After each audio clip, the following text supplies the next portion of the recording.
ethics in artificial intelligence, vendor news from Microsoft, Salesforce, and SAP, and the hidden cost of cloud ERP software. Those are just a few of the topics we're going to cover here in episode 196 of Transformation Ground Control. Welcome to Transformation Ground Control. Ground Control.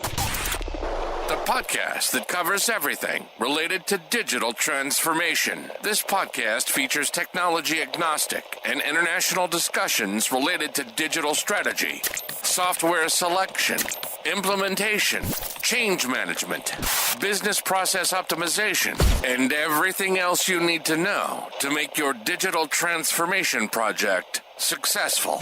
Whether you're embarking on an ERP implementation, supply chain transformation, or any other business or digital transformation, this podcast is for you. Now, here's your host, Eric Kimberling.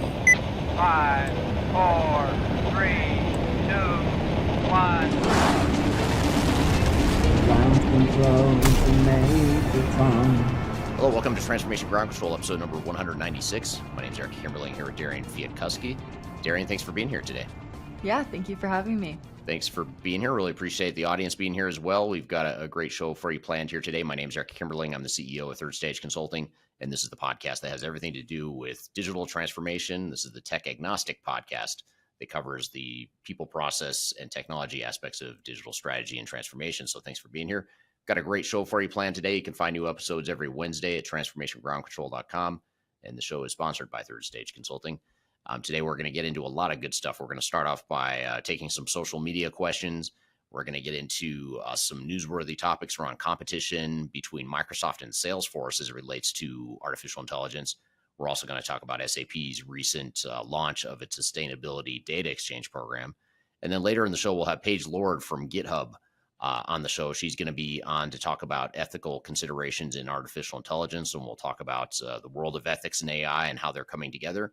And then last but not least, later in the show, we'll talk about some of the hidden costs of ERP software or cloud ERP software in particular, a topic that the industry oftentimes does not want to talk about and doesn't necessarily want you to hear. So we're going to get into that here today because this is a tech agnostic podcast. We're not here to necessarily toe the company line with software vendors, but instead we're here to share the tech agnostic view of digital transformation. So a lot to cover here today, but before we jump in to some of those topics, what are some of the social media questions we've received here over the last few days, Darian? Yeah, so like you said, these social media questions are actually from our last segment that's going to be played for the audience later today. We had a lot of different interactions and opinions and comments on this latest YouTube video that you posted, Eric. So increasing of software pricing is inevitable. Another point to consider is on-premise obsolescence that is more or less 5 to 7 years. What are your thoughts on this, Eric? Yeah, I think certainly on-premise solutions are becoming obsolete and outdated, and that's really the big push to the cloud. So the video that we'll talk about, the video in question later, or the video in question that this person is responding to, we're going to play it for you later in this episode in the last segment. But the reason we posted that video is to sort of share some of the hidden costs of ERP software. So it's not to necessarily negate or downplay the benefits or the potential value of cloud. And it's certainly not suggesting that there are good options at the moment of not moving to the cloud, because whether you like it or not, or whether you want to or not, most of these big ERP vendors are moving their solutions to the cloud, which means by doing so, their on-premise systems are over time going to become obsolete. So you're right. I mean, if you want to keep up with new innovation, new technologies, and new capabilities, you're going to have to be in the cloud in most cases with ERP vendors. It's just a matter of understanding that in addition to that value and the upside potential of cloud systems, you have to recognize that the costs are probably higher than you might think. For sure. Yeah, there was definitely a lot of maybe people not being aware of that situation and maybe now being made aware of it. I know you always say that you're controversial in that way of preaching, cloud has some dark side to it and has some hidden expenses that maybe companies don't realize. But our next question is also from this YouTube video, and it's, Eric, most cloud offerings are not even true SaaS offerings. Hosted tech is a con for most entities that could own their own premise solutions. What do you think about that? Yeah, I mean, I think you're right. I mean, that person is right. Most cloud systems right now are not SaaS. So in other words, when you think of SaaS solutions, it's multi-tenant, meaning that multiple companies are using the same instance of the software, the same version of the software, whereas the sort of hybrid environment, the private cloud environment, is more common, which is companies that are taking an ERP system and just hosting it in the cloud, but they're treating it as though it's on premise in a lot of ways because they're customizing it, they're tweaking it, tailoring it to fit what it is they want. There are, however, certain SaaS solutions, multi-tenant cloud solutions, like, for example, NetSuite, Salesforce, Workday. Those are three examples of native SaaS cloud solutions. So they've been built for the cloud. They're built to be multi-tenant. Whereas when you look at, say, Microsoft D365 or Oracle Fusion or SAP S4HANA, there are multi-tenant SaaS versions available of those solutions, but most organizations are going to more of that hybrid model where they're just taking the cloud version of that software and using their own private single instance of that software, if that makes sense. So that's the big difference. I'm not suggesting either model is right or wrong or better than the other. It depends on what you're trying to accomplish as an organization, but those are the major models. But most organizations we see are moving more towards not so much towards the SaaS model, but more towards the single hybrid model. For sure. Yeah, it's a super interesting topic. And obviously, a lot of people have a lot of different opinions about it. So it'll be good to get more into it later in this podcast once we play that segment for the audience. Yeah, stay tuned after our interview today. We'll after our guest is on, and here in a few minutes, we'll play you that video. And I'm curious to hear from you all what you think about the hidden cost of cloud and whether or not cloud ERP systems are worth those hidden costs. Do you still justify, or can you still justify the business value on top of that? So I'll be curious to hear the audience's feedback on that here throughout the episode. But before we get there, though, we've also got some newsworthy topics that you had as it relates to SAP, Microsoft, and Salesforce as well. Yeah, this first one is about the competition escalating between Microsoft and Salesforce in the realm of the AI agent technology. So Microsoft is set to launch self-operating AI agents for businesses in November, integrating them into its Dynamics 365 suite to enhance efficiency across various operations. Meanwhile, Salesforce has introduced its Agentforce platform, allowing companies to build their own AI agents for enterprise tasks. Both companies are now positioning themselves as leaders in this space with integrating AI into their systems. But with that, Microsoft is also securing a 5-year deal with the UK government for its AI tools. So with that, the competitive landscape is obviously going back and forth. Each software is trying to use AI and get AI in or try to be the first to do something.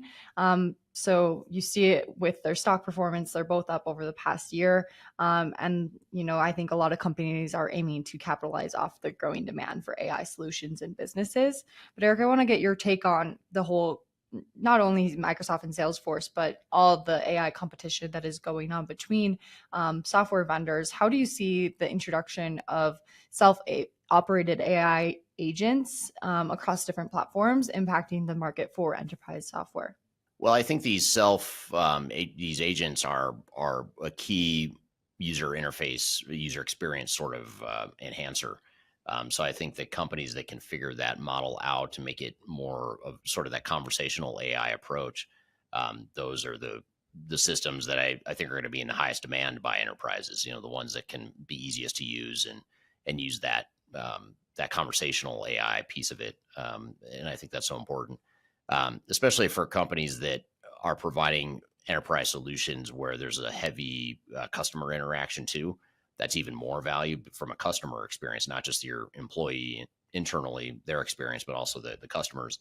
If you can provide capabilities there too, which it sounds like that's what they're trying to do, or partially what they're trying to do with Salesforce and Microsoft here, I could see that being a real powerful combo. I think AI, what's really interesting about it too, is it seems like it's creating a lot of co-opetition amongst rivals, so in this case, it's interesting to see that Microsoft and Salesforce now are sort of collaborating rather than necessarily just competing.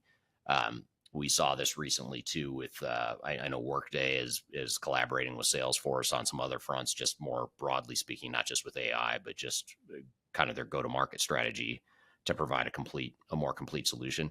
So it's interesting to see so much co-opetition and frenemies that are joining forces here, and really providing some really innovative ways of providing something that's greater together than what people might get if they were to buy the software individually from different vendors.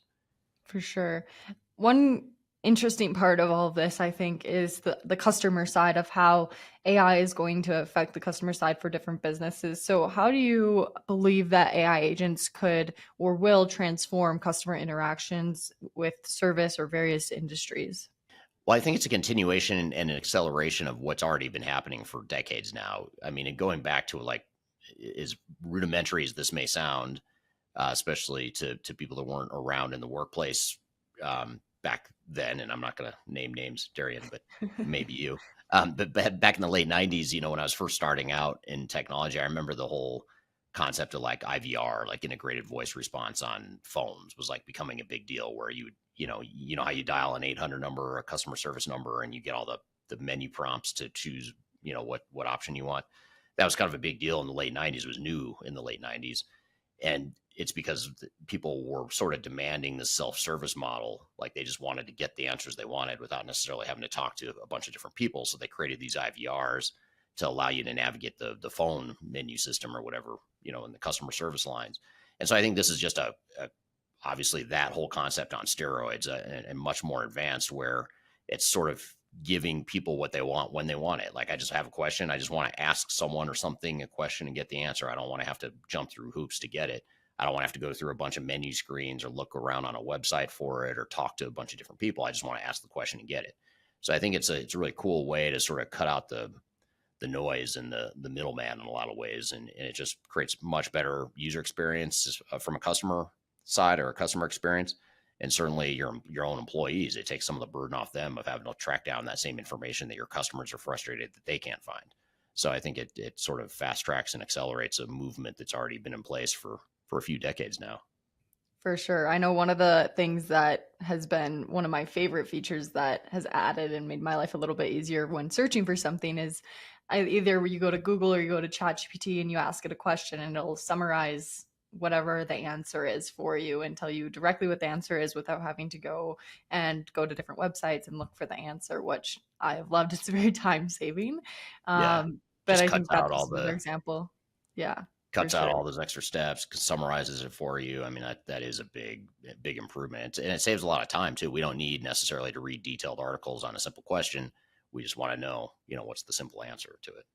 Yeah, absolutely. So it's super interesting, but I want to switch gears here and move over to SAP for a little bit and talk about their recently launched Sustainability Data Exchange program. This is to help enterprises manage sustainable data and increase regulatory pressure, comes amid increasing regulatory pressure from every country that is adding regulation. So this program enables standardization for carbon data exchange across the supply chain, allowing companies to move from estimates to actual data emissions.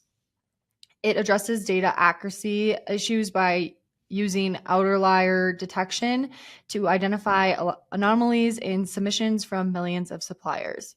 By streamlining data sharing, SAP aims to reduce the burden on both suppliers and enterprises. While some experts have raised concerns about the rollout time, SAP emphasizes it's a key role connector in facilitating accurate sustainability practices across businesses.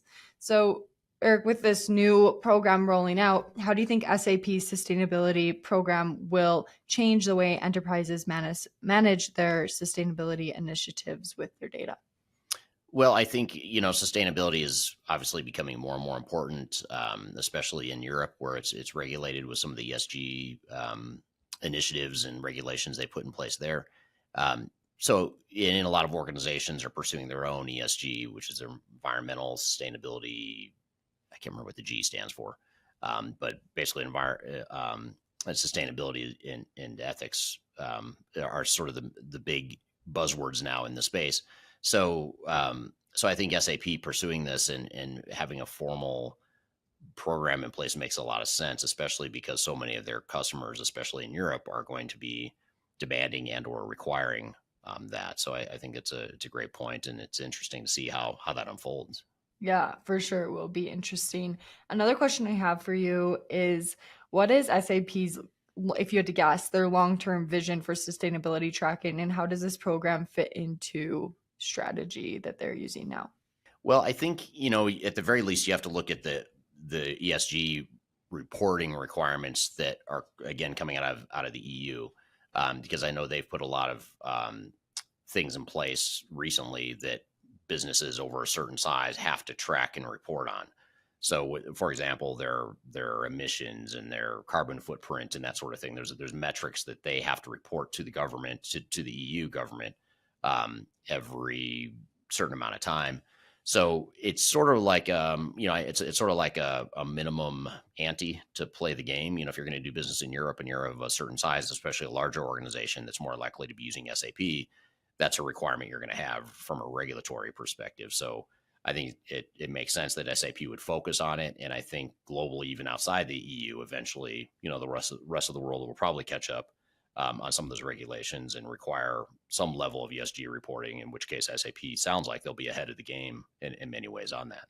For sure. And do you think there's any future enhancement features that will come from this as well? Or what do you see the future looking like with this?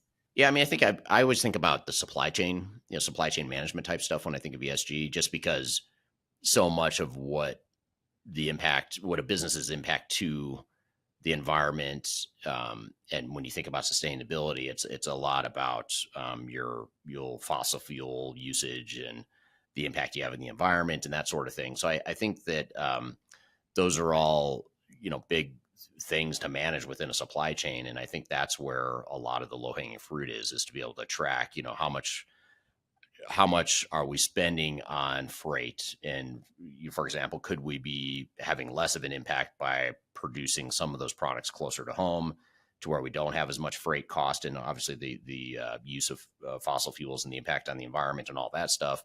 So it's really, it's probably a good way overall, not just to satisfy government regulations, but also to optimize supply chains and other aspects of a business to ensure that you're, being more efficient, but also, addressing your other goals, whatever your other corporate goals are, as far as the impact to ESG and that sort of thing. So I think it's all a really interesting movement for sure. Yeah, it'll be really interesting, like you said earlier, to see how this kind of all rolls out over time and develops. Yeah, super interesting though. That's cool to see that some new stuff from the vendors, and they're constantly innovating. It's hard to keep up, but that's what we do here in this podcast, is help us all keep up with what these vendors are doing and investing in here as it relates to some of these new innovations. So good stuff. Well, we're gonna shift gears here in a moment. We're gonna bring on our interview guest for today, who is Paige Lord, who's a senior product marketing manager at GitHub. And she's also an expert in ethics in AI. In fact, that's how I came across her and learned about her and her work. She's going to be on the show talking about how ethics comes into play as it relates to artificial intelligence and some of the ethical considerations of artificial intelligence. So it's going to be a great conversation. We'll have her on the show here in just a moment.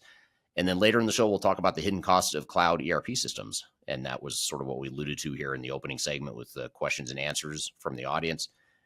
We're going to get to that video that sparked some of those questions here in just a moment, talking about the hidden costs of cloud software, and be curious to get your feedback on that as well. So stick around. We'll be right back with more Transformation Ground Control.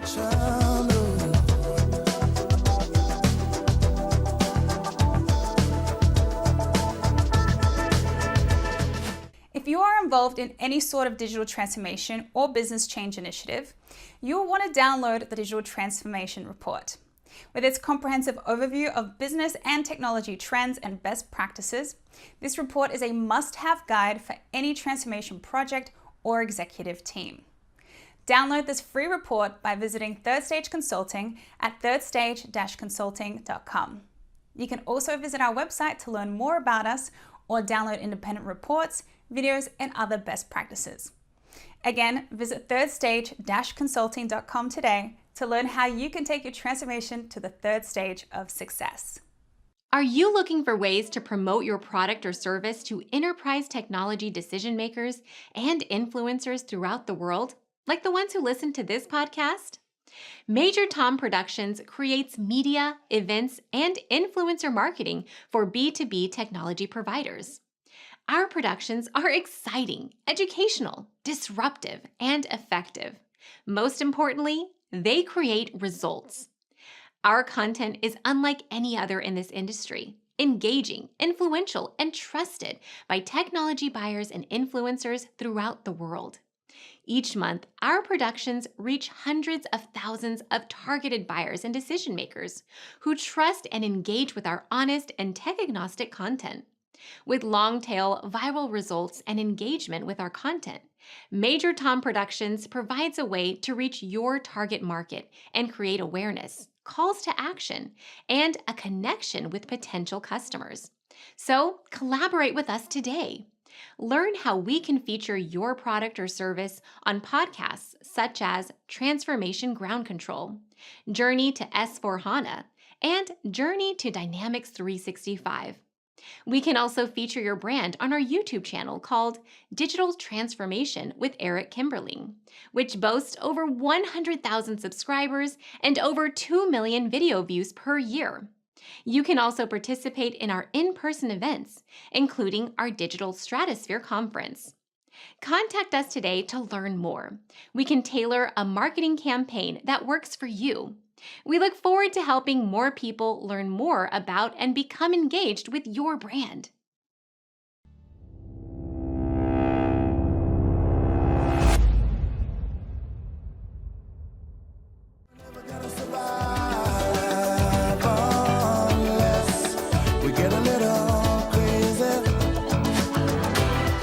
Hello, welcome back to Transformation Ground Control episode number 196. My name is Eric Kimberling here with Darian Chwialkowski. You can find new episodes of this show every Wednesday by going to transformationgroundcontrol.com. The show is produced by Major Tom Productions and sponsored by Third Stage Consulting, which is an independent consulting firm that helps clients throughout the world with their digital strategy, software selection, and implementation of new enterprise technologies. Thanks for being here today. Got a great guest for you coming up. First-time guest, first-time topic. We haven't really talked about this a whole lot on this show, and that topic is ethics and ethical considerations in artificial intelligence. And joining me to have this conversation is Paige Lord, who is the Senior Product Manager at GitHub. So with that all being said, Paige, thanks for being here today. Thank you so much for having me. Happy to be here. Yes, we actually tried it. We tried this conversation a couple weeks ago, but I fell ill, and so we're trying it again here. So thanks for rescheduling here to do this conversation here today. And before we jump into all this stuff related to ethics and AI, tell us a little bit about yourself and your background, Paige. How'd you get into this space? What do you do now? Love to hear about that. Yeah, I have been in the world of technology for 12 years. This is where I've spent my entire career, and all of it has been in the Microsoft ecosystem. So 9 years at Microsoft, and then I've been at GitHub for almost 3 years now, which is owned by Microsoft. So I always feel like that's important to call out. Not everybody knows that. In terms of how long I've been in the world of artificial intelligence, I started in the data and AI group at Microsoft just a couple years into my time at Microsoft, and I've stayed in the data and AI work stream since. And then in 2016 was when I became particularly interested in the world of responsible AI and how we can build these systems that are meant to mimic humans, how we build them in a way that promotes human flourishing and doesn't cause harm. So I went back to school. I got my master's degree from Harvard with a focus in artificial intelligence and privacy law. And I wrote my master's thesis on the use of facial recognition technology and by U.S. law enforcement and violations of civil liberties, and graduated in 2022 with that degree. I now work at GitHub, as you said, as a product marketing manager for our AI and responsible AI products, and take those products and features to market. But I also have my own, business on the side where I teach people about responsible AI, and specifically on social media, TikTok to be exact, where I teach people about, digital literacy, AI literacy, responsible artificial intelligence considerations related to policy. And so that's a little bit about me. Cool. Very cool. So how did you, well, first of all, I have to mention, I do not have a master's degree from Harvard. So right now I have to just come clean and say I'm outgunned here. That's okay. But aside from that, how did you get involved with AI and ethics? Like, how did you bring this all together? That sort of diverse background you started with. How did it all come together, and what drew you to the space? Yeah. So what drew me to artificial intelligence, I think, is part of it is my own personal story. So I grew up in a really low income home in rural Oregon, and I grew up well below the poverty line, and grew up, below, you might say, below the digital divide. So without access to the information communication technologies that other individuals have. And so I think I had just seen at a very young age a lot of ways that there is inequality, and that opportunity, finds its way to certain groups and maybe not to others. And so I think that I've always had sort of this in me, this desire to see there be more equality. And then as I got into the tech space, that became more, clear to me that there are some individuals who, through either where they're born or their proximity to certain groups of individuals, they have more opportunity that they can take advantage of. And I considered that as I looked at technology as I got into Microsoft. I was close to, as they were building the responsible AI principles out and the board. I was there when that was occurring and had a kind of a front row seat to that when it first started, and championed those principles in Microsoft in our consulting services group for a number of years. So I have always just been drawn to this space of understanding how technology can benefit humanity, but also really not being afraid to recognize where it can cause some level of harm and confront that head on so that we can make decisions that positively impact people. That's really what drew me. Right.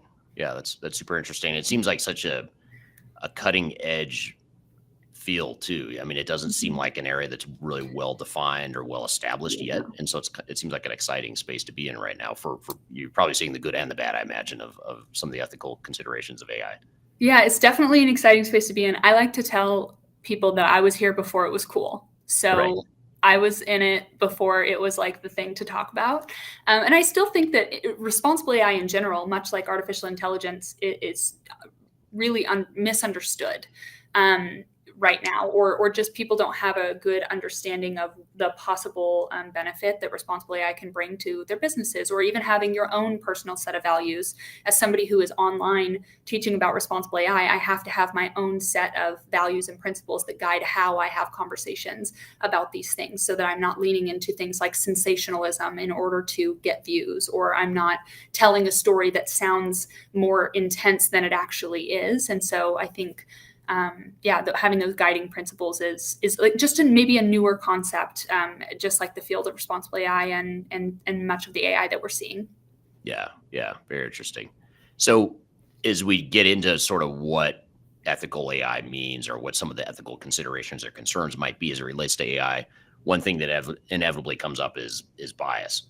Mm-hmm. And so what are some of the ways that companies can mitigate bias in AI, and how can we ensure that these measures are effective over time? Yeah, it's a great question. And I think it's one that's still being explored by a number of researchers around the world, and certainly practically at these tech companies. Governments are asking these questions as well. But one of the things that I always say is making sure that we have a diverse group of individuals in the room. And where the ideating is happening, if you have an idea, you're talking about an AI idea and you want to innovate, you should have a wide variety of perspectives in the room. People who come from different sides of the political spectrum, people who come from different parts of the world, people who have different, abilities, things like that. So just bring a wide variety of people into the room. That's one way to kind of begin the process of working toward AI systems that don't have bias.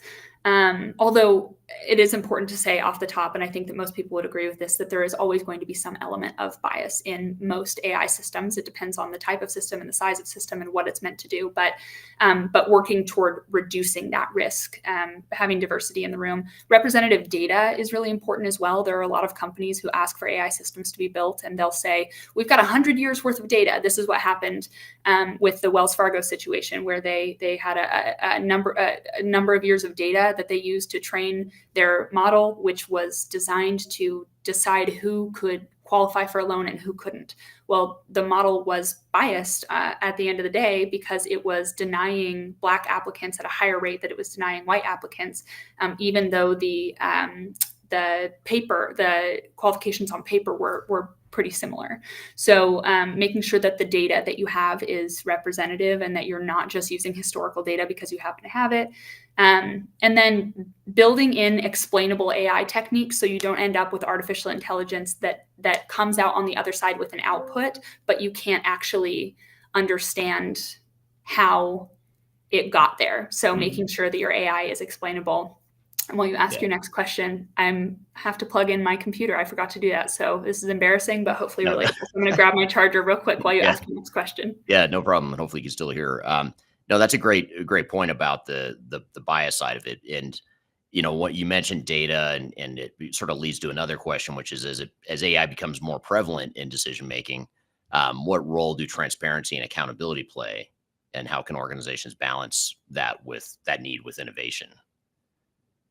So, I think, transparency and accountability should be some of the top priorities, which is hard to say. I think especially for people who are in businesses right now who are businesses are just trying to ask the question, how do we get the AI in the door and start reaping the benefits of the AI? But there should be a parallel question of the same level of priority and importance, which says, how do we be transparent about our use of artificial intelligence? And then how do we build systems so that we know where we are accountable for whatever the output is? So I think that it is of tremendous importance. But when you have the type of situation we have right now, which is where everybody's grabbing for market share and people want to really see profits and benefit to their company, which is not necessarily a bad thing, it becomes harder and harder for people to prioritize things like transparency and accountability in their own company. And then they think, well, I can do it down the road. AI is just beginning. So a year from now, 2 years, 3 years from now, we can have a conversation about responsible AI. But by then you're talking about upending systems that are already in place in your organization. And then it's a much bigger change for your organization to try and lean into the idea of accountability and transparency with processes that match it and governance in place. It's a much bigger deal to upend and do that a couple years down the road than it is to start with that right now. Yeah, that makes total sense. And do you see, when you think in general about organizations and usage of AI, their usage of AI and how they want to make sure there's not bias and they want to protect themselves and that sort of thing. Do you see companies that struggle with that need to put those guardrails in place with balancing that with innovation? Is there a conflict there, or can you do both together, or have you seen it coexist? I think you can do both together, but I think it depends on, I truly believe that I'm a big fan of change management. And I do believe one of the core tenets of change management is that you're probably not going to get anything changed in a way that it has sticking power unless you have sponsorship from the top. So if you have leadership and all they care about is driving profit and implementing AI so that they can say that you have AI in your organization, then it's probably going to be really hard to implement anything related to responsible AI. The organization will rally around the idea of innovation and the idea of, whether they're building or whether they're implementing AI systems, they'll rally around that idea of innovation and they won't rally around the idea of responsible AI. But I do think that it can be done at the same time. I think that innovation, I think two things can be true at once. You can be innovative, you can be building really cool things, but you can also be considering how to do that responsibly. And I have a personal belief that the organizations that are thinking about both of those things right now and who are prioritizing both of those things in equal measure right now will actually be significantly ahead of those organizations who are not prioritizing responsible AI in tandem with their innovation goals. 5 years down the road, I think we're going to start seeing that chasm. Yeah. Super interesting. Here's a semi-related question here from Laik on LinkedIn. I'll try to fit the whole question here, although it's not going to fit, but I'll read it to you anyway. This is from Laik on LinkedIn. He says, I have a question from a different ethical perspective regarding cloud vendors using client data to train models. if this is something clients are unknowingly signing up for, do you think it's time for businesses to consider training or fine-tuning their own models? And I assume he means rather than the cloud vendor models, why not train their own models? It might not be ideal for cloud vendors, but from an ethical, privacy, and even business secret standpoint, is this the right path for many companies to protect themselves? And I love this question because this is a kind of a question I always have about AI in general, is like, who owns the data, and ethically, should they own that data if it's a cloud vendor taking your data, training their own language models or their own models? Yeah. So what are your thoughts on that, and how would you respond to that? Yeah, this is an excellent question. And I'm so glad that you asked this, because I think that when people talk about artificial intelligence, they're talking about a lot of times the output. A lot of times people right now, what we can get our hands on is the output. So we talk about that, but the data is so important. If it was me, I would not be choosing a cloud vendor that is using my company's information to train their model. So I would start there by having a look at the contract and getting an understanding of what is true. It's any cloud vendor you choose should be able to tell you, their legal team should be able to tell you very directly whether or not they're going to use your data. That is information that you should have available to you.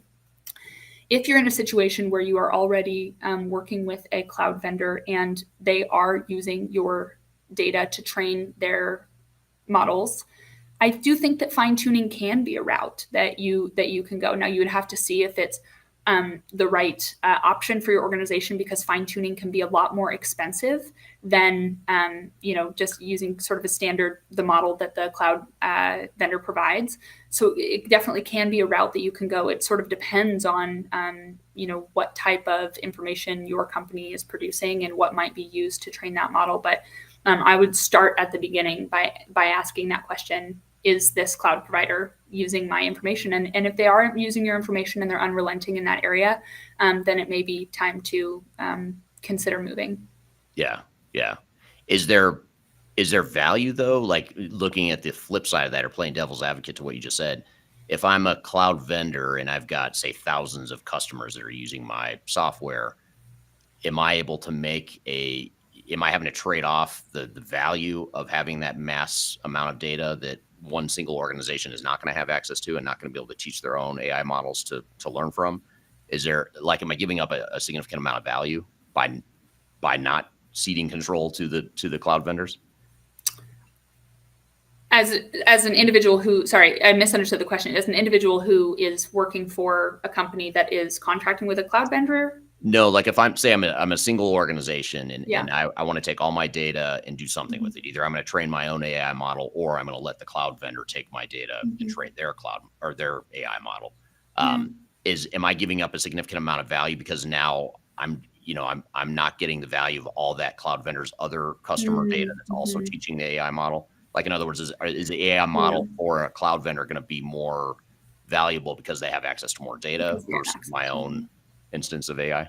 Yeah, it could be. It really depends on the type of work that your organization is doing. And you may say, you know what, if I'm in this and I'm handing over my data and there's 1,000 other orgs, that are handing over their data and it's all getting scrambled together, then I'm not really going to be worried about that. And so if you know the specifics of that, and that's okay with you and your organization, and also if you trust your cloud vendor, I should have started with that too. If you have a cloud vendor that you trust and they say, we're using this to train this model, but we're not doing anything else with your data, then I guess that is a different situation. For me personally, I tend to be a little more conservative, I would say, on the topic of data, because I think that there is a lot happening right now. If you take a look at some of the lawsuits that are coming out against Perplexity right now, 3 lawsuits against them from major players who are saying, hey, you're taking our information without asking us. And that's happening a lot in the world of artificial intelligence. So I tend to be on the side of organizations should be transparent, and certainly cloud vendors should be transparent. Yeah, especially while so much of this is still uncertain in the court systems, and the legality of it all is still, I imagine, going to take decades to really sort this out. I'm here with Paige Lord talking about ethical considerations in artificial intelligence. We've got a lot more to cover, but first we're going to take a quick break. We'll be back with more Transformation Ground Control.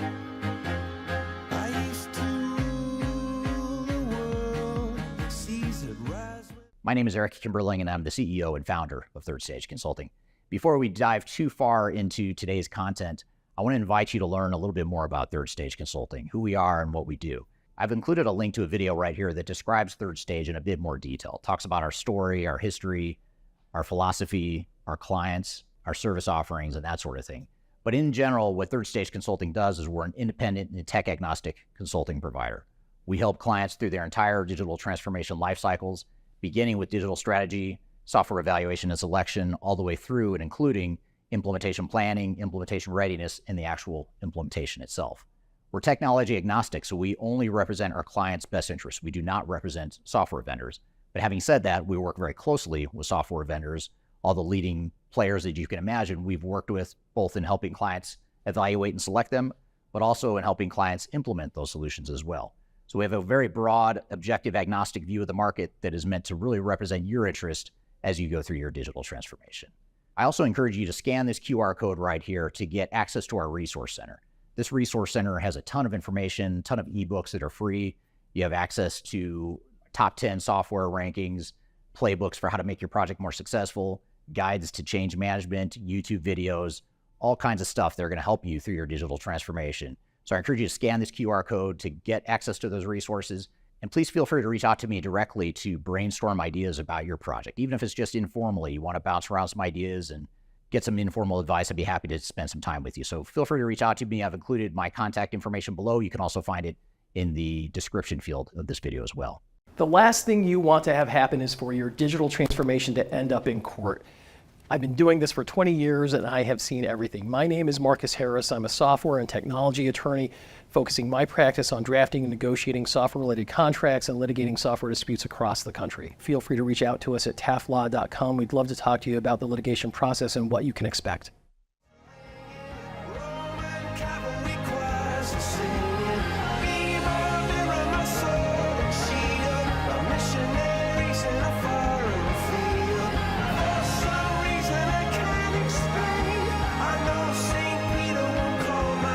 Welcome back to Transformation Ground Control, episode number 196. My name is Eric Kimberling here with Darian Chwialkowski. You can find new episodes of this show every Wednesday by going to transformationgroundcontrol.com.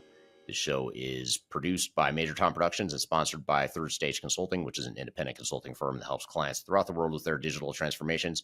I'm here with Paige Lord. We're talking about ethical considerations in artificial intelligence. Here's another question that's interesting. This is off of YouTube. This is from Dan on YouTube. It says, with so much misinformation on social media like X and TikTok, isn't AI trained on this data by definition unethical or at least non-transparent or perhaps, biased? I'll add that. Yeah, I think that that's a really good point. So if artificial intelligence is being trained on this sort of public information out there in the world, could it, in theory, be, learning about misinformation and then perhaps not corrected? And I think that that's definitely a risk, especially because there are so many misinformation campaigns, which ironically are made faster and in some cases more effective because of artificial intelligence. And so, AI is being used to produce these campaigns and put the content out there very quickly. And so I do think that there is a challenge there. And this is why I always say, when it comes to artificial intelligence, you have got to ask questions about what you are interacting with. It's a rare situation that I will engage with AI, ChatGPT, for example, and not double check with my own sources the information that it shares with me, unless it's something that's like a recipe that's coming forward. So, and even then, I want to make sure that I'm making whatever I'm making correctly and not just the way that ChatGPT told me to. So I do think that there is a challenge there. And to your point about, is it unethical? I think that is a really good question. I would have to think a little more about that before I made that claim that yes, this is unethical, but I will say that it is certainly risky. What about bias, though? Maybe set aside the ethics or the ethical side of it, but just, I have a human bias. I have my opinions. I have thoughts that not everyone's going to agree with. And if that information or that opinion is shaping and teaching AI, how do you prevent that sort of bias? It kind of comes back to the first question I was asking around bias. Yeah, I think this is why it's important for providers of the artificial intelligence to have these, what we talked about, these responsible AI systems in place so that they can constantly be testing and checking the model. That is something that has to happen on a regular basis. It shouldn't be like a one time a year or twice a year we recalibrate this model. It's something that has to be checked on a regular basis. So in terms of the bias, I do think that there is a level of risk there.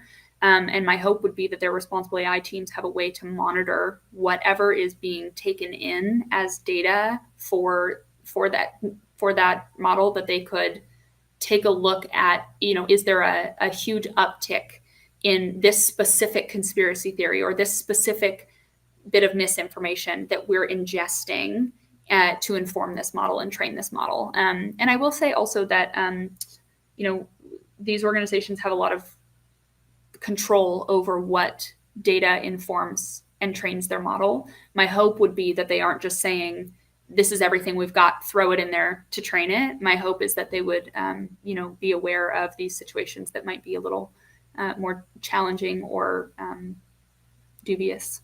So. Yeah. Now, in the U.S., for those of us that live in the U.S., we have a presidential election coming up, and it's a heated political time right now. And AI is always a source of potential controversy, or at least a point of potential discussion when it comes to elections, because back to your point about, and Dan's point too on YouTube about campaigns of misinformation and biases. And, that's unfortunately what a lot of political cycles are like. It's a lot of bias. It's a lot of misinformation, conflicting information, whatever you want to call it. How are you seeing AI affect, or are you seeing AI affect things like politics and, in the US and elsewhere, not just in the US, of course? Yeah, I think AI is definitely having an impact, but how it's having an impact and how much of an impact it's having sort of remains to be seen.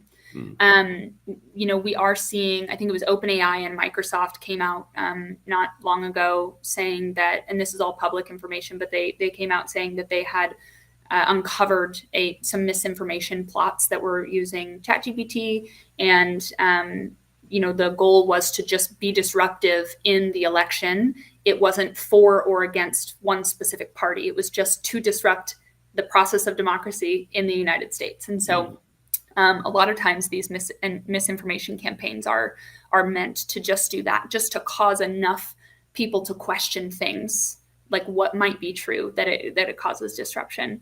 I think that some of the ways that we're seeing the use of artificial intelligence, in the election, we're seeing people create videos and create images of things that perhaps didn't happen. We saw this with a tweet, or I don't know if we're calling them tweets or X's, that went wide. That was it had to do with Taylor Swift endorsing Donald Trump, and so that was something that went wide. That was something that didn't happen, and it went broadly on social media. So we're seeing those kinds of situations. We're also seeing the use of AI audio, for example, was used to do a voiceover of a video that it was like a spoof of, or a parody of, Kamala Harris's campaign video, using a lot of real footage from her campaign videos, and then with a voiceover of her saying a lot of things that she didn't say and would probably never say. And so, people are using AI in an effort to very quickly put out content that, tells the story that they want to tell. And I think it's ruffling a lot of feathers. I think it's definitely having an impact because it's causing people, the biggest impact, I think, and I don't have the data to back this up, so take it with a grain of salt, but I think it's causing enough people to ask questions about what is real and true. So people are just frustrated enough or confused enough that they just don't know who they would vote for. And then in some cases, you may see people who say, I'm so upset and overwhelmed by all of this that I'm not even going to vote at all. Yeah, which is kind of the worst case outcome or worst case scenario that you'd like to see. Yeah. That's super interesting. What about sort of along these same lines of obviously bias and ethics is sort of the theme we keep coming back to. But here's a great question from Lisa on LinkedIn. Lisa says, what should organizations be doing to prepare their employees for using AI technology? For example, academia has strong positions about the use of AI with students. How should this be positioned in an organizational environment? So that's a great question. How are you seeing, or are you seeing organizations put the proper sort of guardrails or parameters in place for how they view AI and how it should or shouldn't be used in their organizations? Yeah, I'd love to see every organization that's leveraging artificial intelligence have some page on their website that talks about their principles and their values. In terms of preparing employees for using AI technology, one thing that I think organizations are going to need is to build trust with employees, especially if employees are in roles where they feel like the use of artificial intelligence could eventually replace their job. That is a risk for people. And it's not just a risk for people in certain industries, it is a risk broadly across the board, I think, for individuals, for people who are working in technology companies and for people who are working in fast food restaurants. AI is finding its way into every industry. So I think building trust is going to be really important. I think being transparent about the uses of artificial intelligence, if you're bringing AI into your organization and the hope is that it can reduce the workforce, then you need to be transparent about that off the top. And I know that organizations don't want to do that because they don't want to spook people, but it's definitely better to be transparent with people and let them know so that they can start dusting off their resume, so that they can start reaching out and maybe moving to different organizations if your plan is to reduce your workforce by bringing in artificial intelligence. I think that that's something that organizations can do. I think also talking to people about the use of AI in their day-to-day job and where it is okay to use AI and where it may not be okay to use AI. In my job at GitHub, I do not use ChatGPT to help me craft my messaging and positioning documentation for a specific feature or product. And part of that is because I don't want to hand over information that is private to GitHub and just put it out there willy-nilly on ChatGPT. I don't want to do that. And so if they're going to be using artificial intelligence, making sure that that the tools that they're using are authorized and that they know that those tools are authorized and that they understand sort of the red, yellow, green of when they can and can't and should and shouldn't use the AI. Yeah, no, it's a great point. And I think it would be good if every organization had those policies outlined for sure.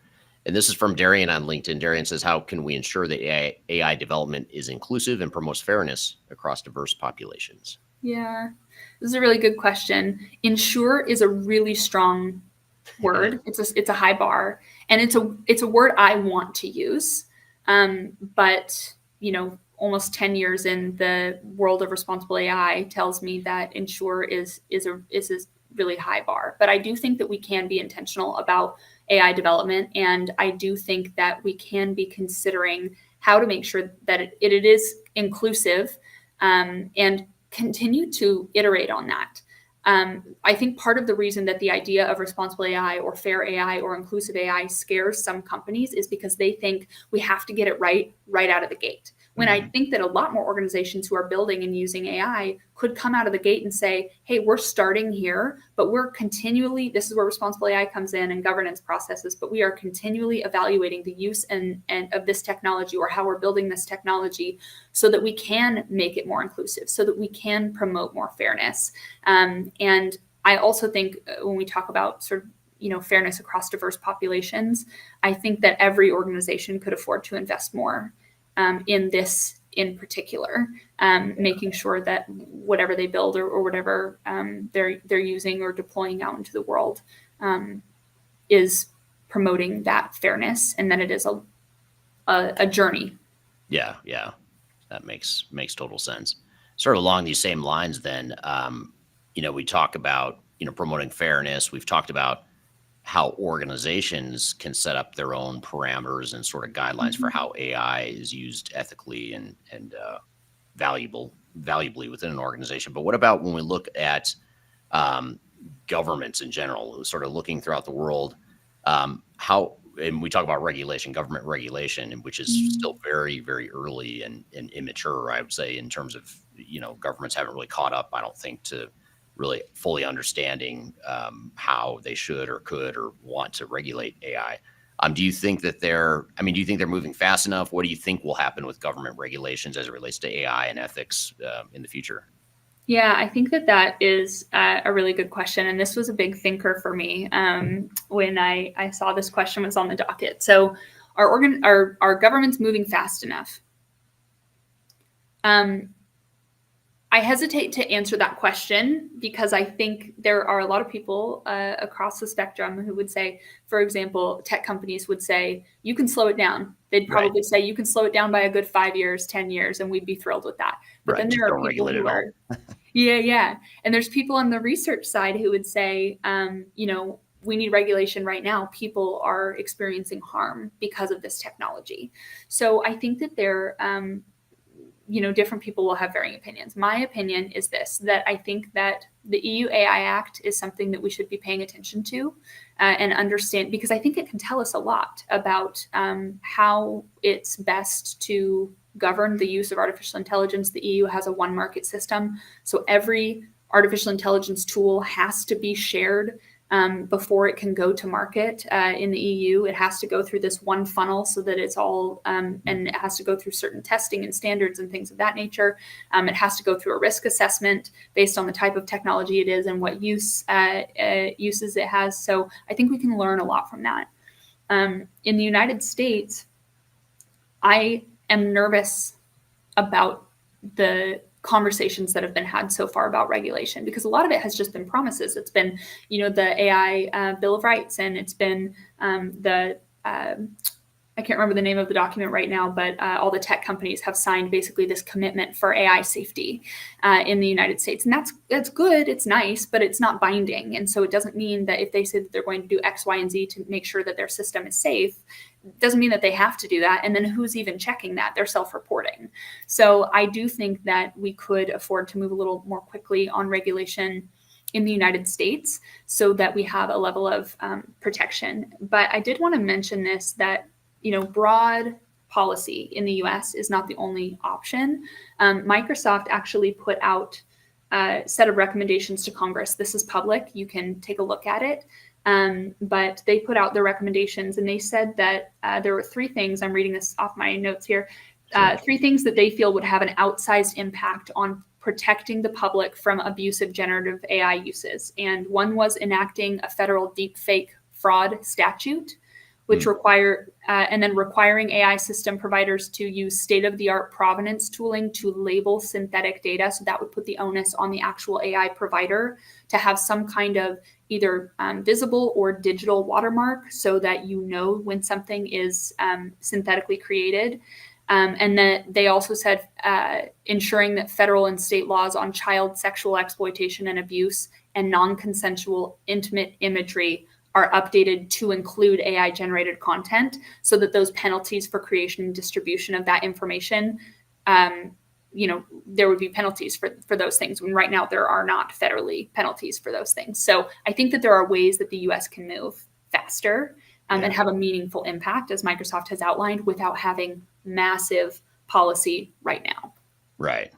Yeah. What about as it relates to displacement or potential displacement of workers and people's income? If you think about AI in the 10, 20 years from now, and it could, displace as many as, I don't know if, I think Elon Musk sort of cited a study. I can't remember who the study is from, but I think it was hundreds of millions of jobs globally that could be potentially displaced as a result of AI in the long term.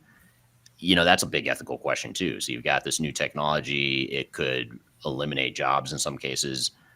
Kind of coming back to this government regulation piece of it, as well as just the general ethics of it all.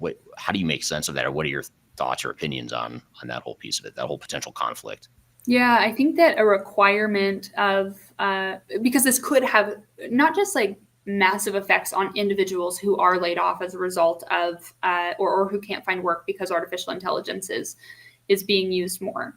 I think that this also could have just a massive downstream effect on the economy in general, and the US economy, the global economy. So certainly this is something that needs to be discussed and talked about. I think that having a requirement that organizations provide a level of training for individuals who, first of all, individuals in your organization, right? AI literacy training. How do you use AI? How can you leverage it in your job? And making sure that people have those types of things on their resume. But also, if you have a group of individuals who are laid off as a result of use of artificial intelligence in the organization, maybe their job has been replaced, providing some level of training for them, and not just training, not AI training necessarily, but just job skill training for those individuals.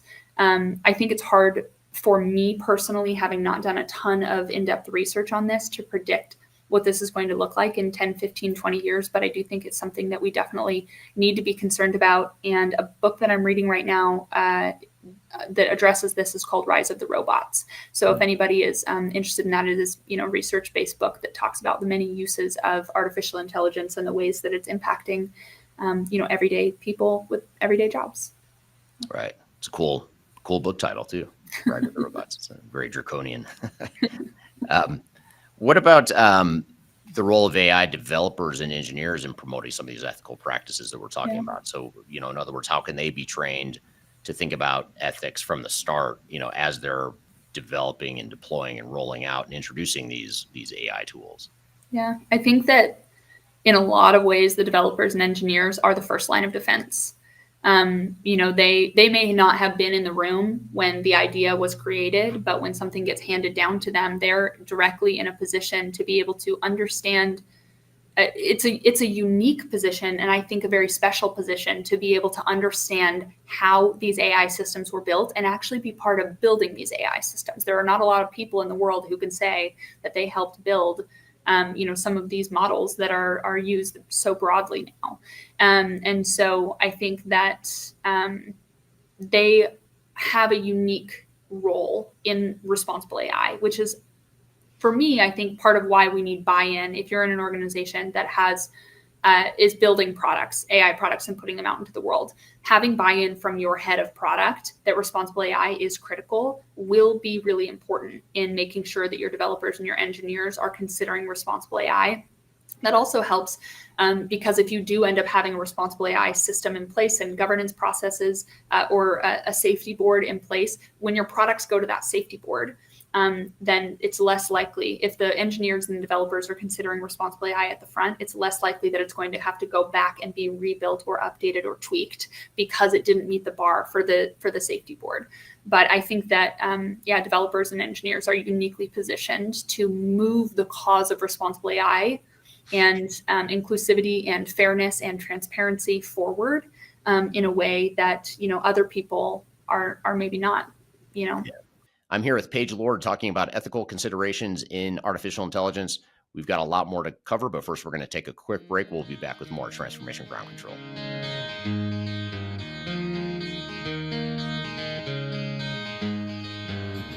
Could you whisper in my ear?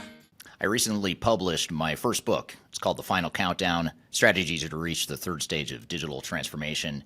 And I wrote this book because I really wanted to find a concise way to share some of my knowledge around digital strategy and how to get started on a digital transformation journey. So in this book, I cover 3 different sections. I cover the people, process, and technology aspects of transformation, with the idea that it's meant to be a starting point, a launching pad for organizations and team members that are going through digital transformations. So I encourage you to buy this book. You can get it electronically, you can get it paperback, or you can get it in hard copy, as I'm holding here in front of you. You can get it by going to thefinalcountdown.com. You can also search for it on Amazon if you shop at Amazon. Otherwise, just go to thefinalcountdown.com.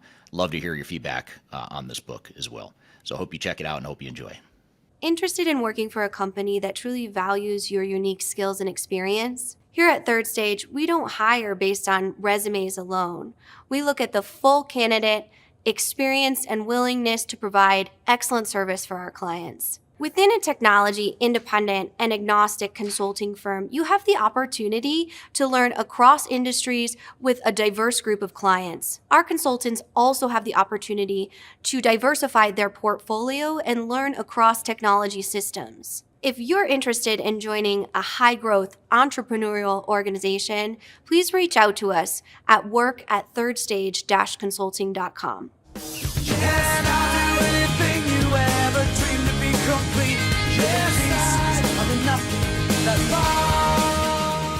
Welcome back to Transformation Ground Control, episode number 196. My name is Eric Kimberling here with Darian Chwialkowski. You can find new episodes of this show every Wednesday by going to transformationgroundcontrol.com.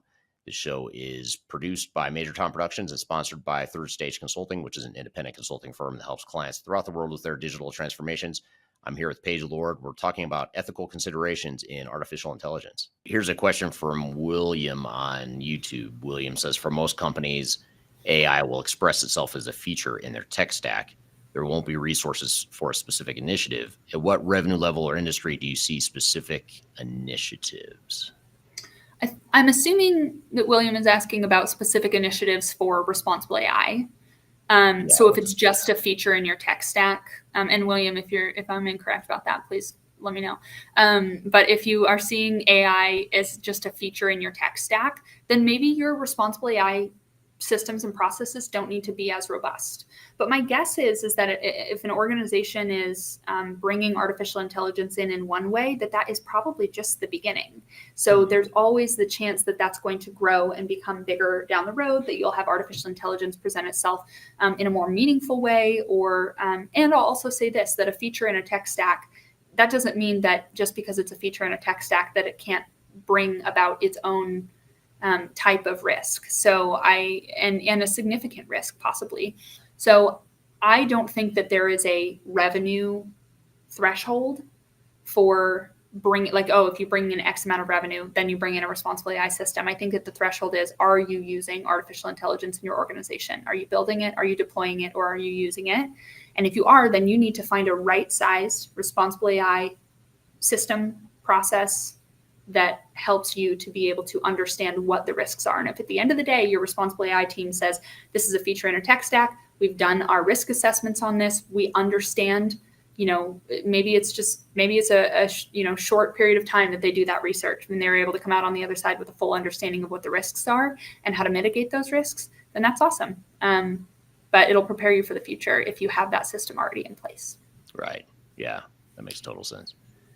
What, in general, like with your role now at GitHub and just some of the work you do in your side business, how would you summarize where you think AI and ethics is headed? Like, what are you excited about, or how would you describe the future of AI and ethics? What do you think that'll look like if I'd ask you to predict the future, which I know is very difficult?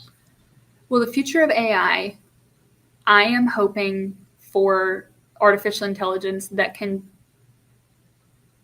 help. How do I say this? How do I say this on a podcast that focuses on people who are in business? Because business is important and using AI in business is important. But I would love help with things like doing my laundry, like stuff that can really provide me more free time. And so I would love to see AI kind of go that direction so that we can have access to it and help lighten the load for us in our personal lives as well. But in terms of AI in business, I think that we're going to see I think we're just going to keep going, right? 10 years from now, I think that we will see artificial intelligence embedded in businesses really significantly. I think we're going to see some more interesting uses of artificial intelligence. And I do think that we're going to see kind of a group of people who are maybe early adopters of AI and really figuring out how to get it into their work cycle and into their work style early. We're going to see those individuals be able to use artificial intelligence for productivity in a way that is like far and beyond what others who sort of didn't take it very seriously are seeing. So I think that that's what we might see. In terms of responsible AI, what I hope for is that organizations who are using or deploying or building artificial intelligence take responsible AI very seriously and find, like we said, that right-sized system for monitoring their uses of artificial intelligence and assessing the risk there and mitigating those risks. What I think we will probably see is that in the next 10 years, there will be some kind of massive responsible AI related issue.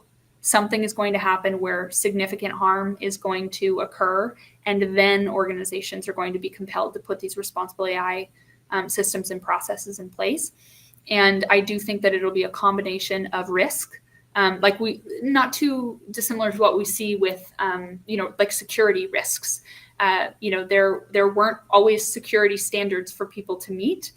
for organizations to meet. And then, a lot of really serious security breaches occurred. And then all of a sudden there were standards and policies, and it was considered an investment to invest in security. So I think we're going to see a very similar storyline with responsible AI. Yeah. Very interesting. What about when you think about ethical consideration or ethical concerns in AI's future? What do you think the biggest challenges would be? I know we've touched on a lot of concerns and challenges, but what do you think the biggest ones are going to be, either that we've already talked about or we haven't talked about yet, when we look to AI's future? Yeah, I think definitely the challenges with jobs and employment. I think that is significant. I'll also say that just the uses of generative AI, there are people out there who are getting very, very good at prompting, and the results that come back to them are also very sophisticated and convincing. So I think that there are some significant challenges there. I think also with abusive generative AI content of a sexual nature, I think that we're going to see some really big challenges there, and I'm worried about that for a number of reasons. But one of them is, if there's some level of blackmail there, because you don't actually need to have explicit material of a person in order to now create explicit material of a person and put that out on the internet. And we're seeing some of that right now, that people who want to have an element of control, usually over women, will kind of lean into those resources that they have available to them in order to tarnish a person's reputation, or threaten them to a point where that person doesn't feel like they have any way out of that situation. So I think that these are things that we need to be taking a look at. I'll also say that I'm really worried about how AI is impacting the digital divide. It used to be that the digital divide was the people who were digitally excluded, we say, were without access to things like internet and devices. A lot of people now have access to internet and devices, but now the digital divide has changed so that having access to those things isn't the thing that makes you digitally included. It's being able to use those things to actually participate in the digital economy, to actually be able to experience upward social mobility because you were able to leverage what was available to you on the internet with your devices. And then artificial intelligence also has an impact on that, because as we talked about with jobs, the people who have access to the AI and who understand the possibility for it to move them forward significantly, they know how to leverage it in a way that lightens their workload. Those individuals are going to find themselves farther ahead than the individuals who are still struggling to understand how the internet can benefit them in general. And typically the people who are digitally excluded are people from lower income communities. So those are some of the things that I'm worried about. Yeah. Very, very interesting. Those are big concerns. And how do you think, when we look to society, business, and governments all together, how do we address those concerns? I mean, do you have answers to that, or do you have a vision of how you think it might unfold? Yeah. Do we have answers to that? I remember reading through that this morning and kind of thinking through. I think that it's going to take a combination, right? I think that people are going to have to rise up and say there is a level of inequity here and we're not okay with it. I think that organizations are going to have to think beyond the possibility for profit and not just have programs that benefit people just for show, but programs that actually have meaningful impact on people who are trying to grow in their digital literacy or grow in their skill set. And I think that may mean that an organization needs to reach beyond putting something on a web page and actually engage with people on a local level, or even nationally, right, with the federal government, and provide these resources to groups who might not come across them in their everyday life. I think most Americans, for example, are not going to Microsoft.com or Google.com while they're going to Google to search. But you know what I mean? Like Google's business website to look for resources that may help them sharpen those skills. And so I think that kind of getting in the door where people may not know about those resources and making sure that they know that those are free to them.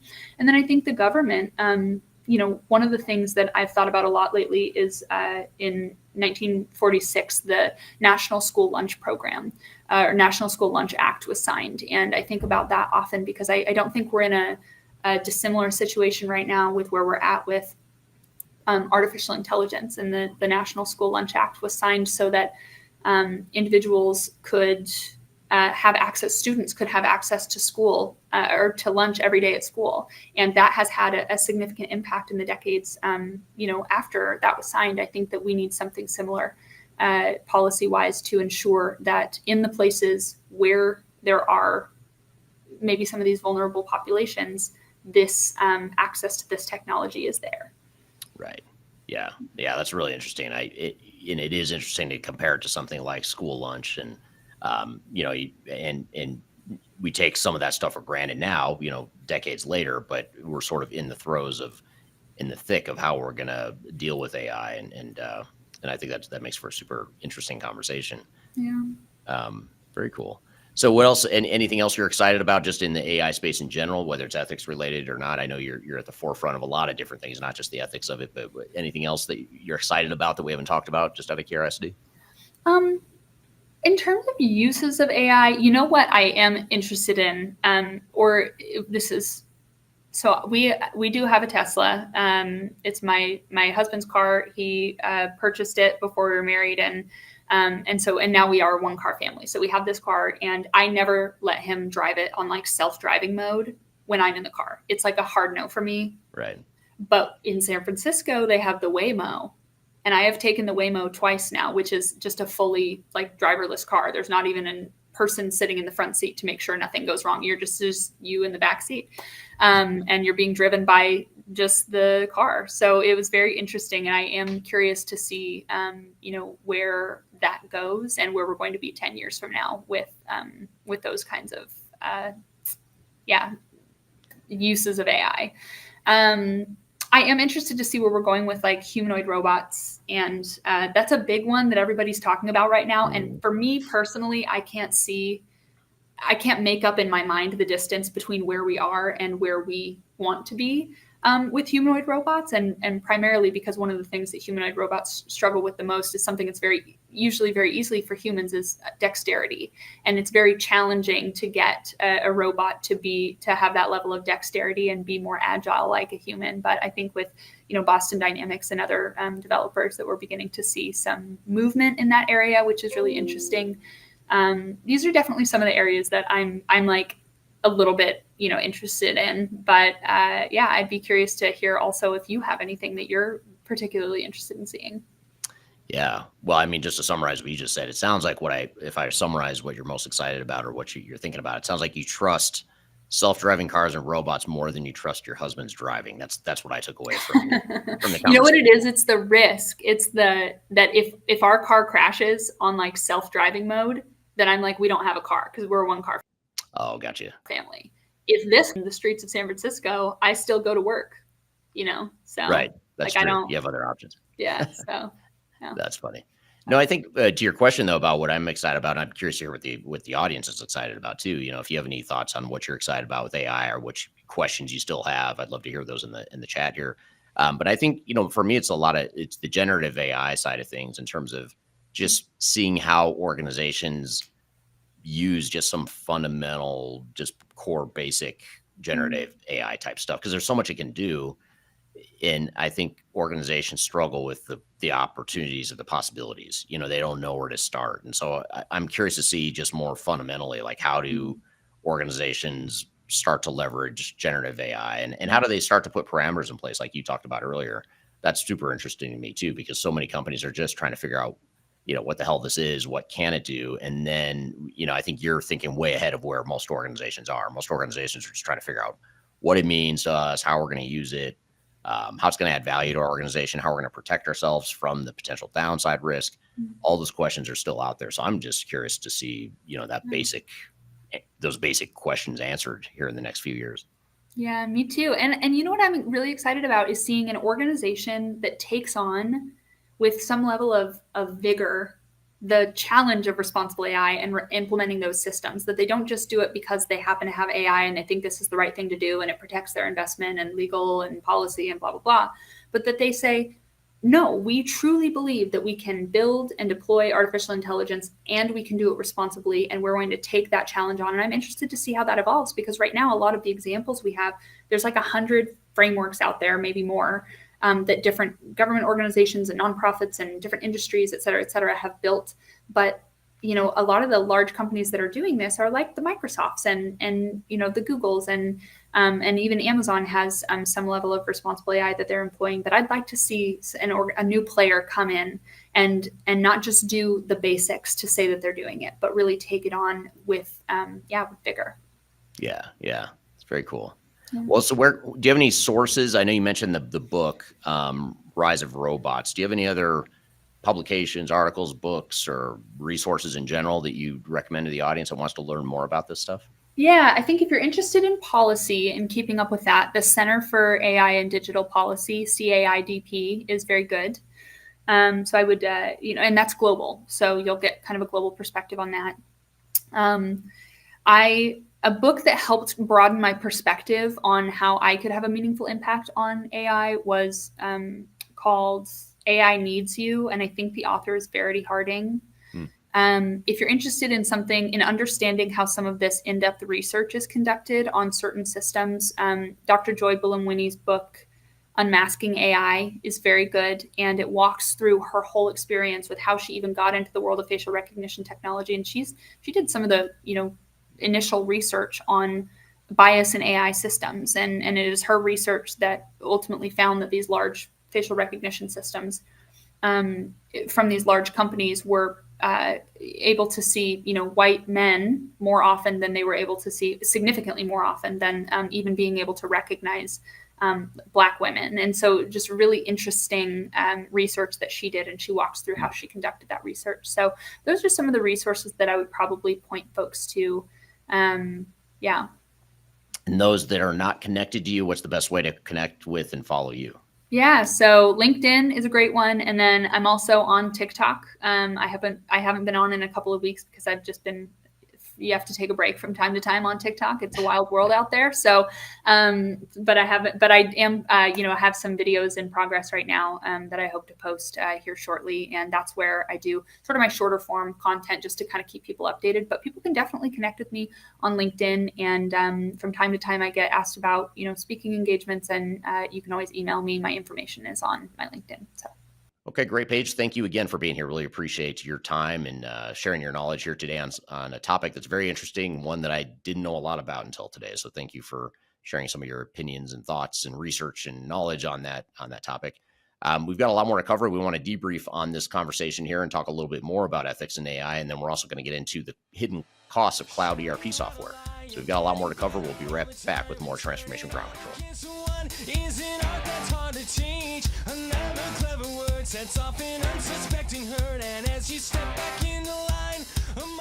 I'm excited to announce the release of our 2025 Digital Transformation Report. It's available now on the Third Stage Consulting website, www.thirdstage-consulting.com. This report gives you an unbiased, technology-agnostic insight to help you optimize your organization's projects for success. Get your copy today using the QR code in front of me or on our website. Are you looking for ways to promote your product or service to enterprise technology decision makers and influencers throughout the world, like the ones who listen to this podcast? Major Tom Productions creates media, events, and influencer marketing for B2B technology providers. Our productions are exciting, educational, disruptive, and effective. Most importantly, they create results.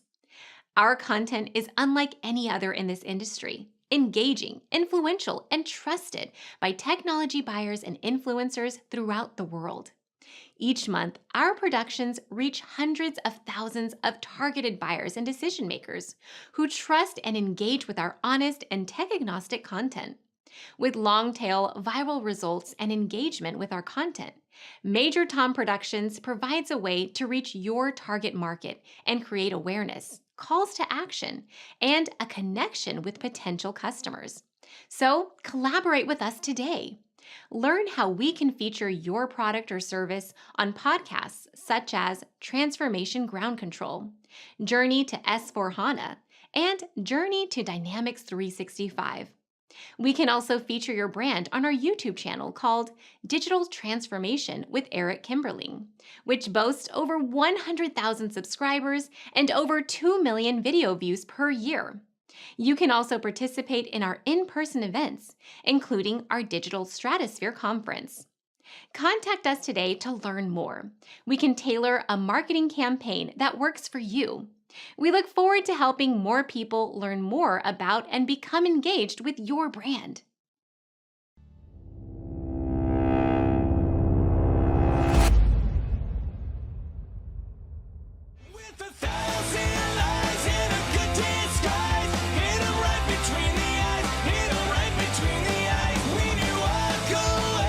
Hello, welcome back to Transformation Ground Control, episode number 196. My name is Eric Kimberling here with Darian Chwialkowski. You can find new episodes of the show every Wednesday at transformationgroundcontrol.com. And the show is sponsored by Third Stage Consulting Group, an independent consulting company that helps clients throughout the world with their digital transformation journeys. So, Darian, we just had Paige on the show. We talked about ethical considerations like bias and government regulations, impact to society, all the stuff that maybe the dark side potentially of artificial intelligence as it relates to ethics. What were some of your thoughts and takeaways from that conversation?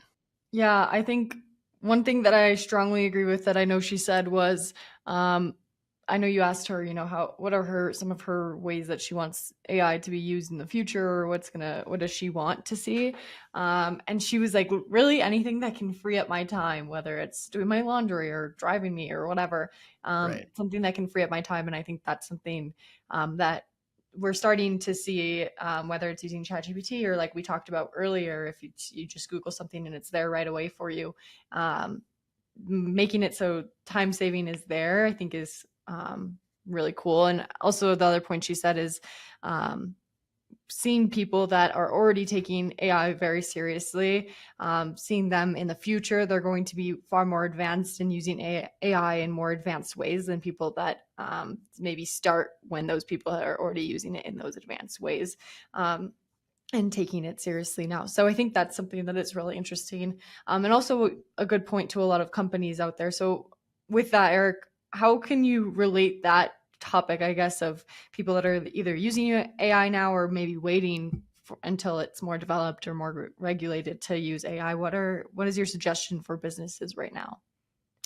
Well, I'd say that there's never going to be a good time or a fully 100% clear time to start using AI. So in other words, I admire and respect the fact that organizations want to take a wait and see approach, and they don't want to be on the bleeding edge of technology. And usually I'm not an advocate of being on the bleeding edge unless you have a really good reason to be.